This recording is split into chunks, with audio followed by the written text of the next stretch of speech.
नमस्कार मित्रों,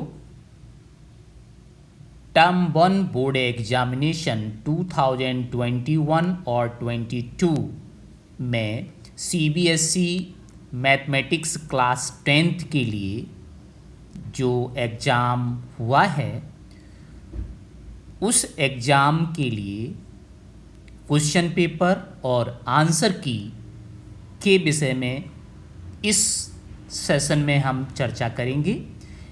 इस सेशन में स्टैंडर्ड मैथमेटिक्स में जो क्वेश्चन पेपर आपको सीबीएसई ने दिया था उसमें उन क्वेश्चंस के आंसर क्या हैं और बेसिक मैथमेटिक्स में जो क्वेश्चन पेपर आपको मिला था उनके आंसर क्या हैं, आइए इस सेशन में डिस्कस करते हैं।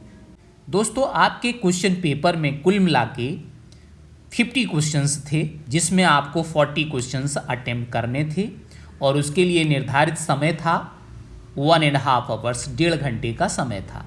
सेक्शन ए में कुल मिला के 20 क्वेश्चंस थे and to be attempt only 16 question.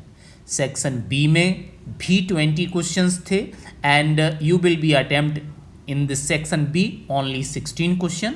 और सेक्शन सी में कुल मिला के 10 क्वेश्चंस थे और जो 10 क्वेश्चंस थे वो केस स्टडी बेस्ड क्वेश्चन थे। सेक्शन सी में 2 केस स्टडी बेस्ड क्वेश्चन थे, जिसमें हर एक क्वेश्चन में 5 ऑब्जेक्टिव क्वेश्चंस दिए गए थे, जिसमें आपको कुल मिला के 8 क्वेश्चंस अटेम्प्ट करने थे।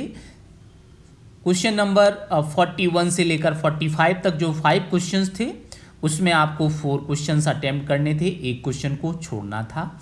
इसी तरह से 46 से लेकर 50 तक जो 5 क्वेश्चंस थे उसमें भी केवल आपको 4 क्वेश्चंस अटेम्प्ट करने थे और उसमें भी एक क्वेश्चन को छोड़ना था।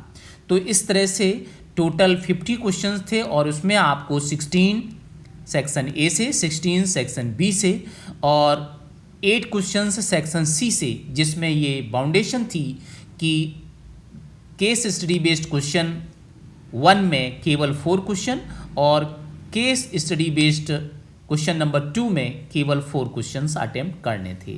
तो ये आपका क्वेश्चन का पैटर्न था। इस तरह से आपको 2 क्वेश्चन पेपर स्टैंडर्ड और बेसिक मैथमेटिक्स के अलग अलग क्वेश्चन पेपर आपको प्रोवाइड किए गए थे।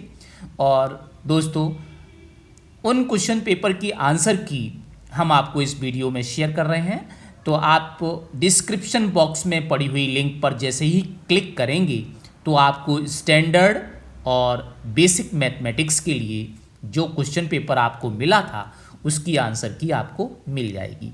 सो dear, now you can check your question and answer what to do in the examination and what you will get obtained the marks solved by या attempt by you. Okay dear, thank you so much. Now you can see the link of the question paper and answer key just into the description box.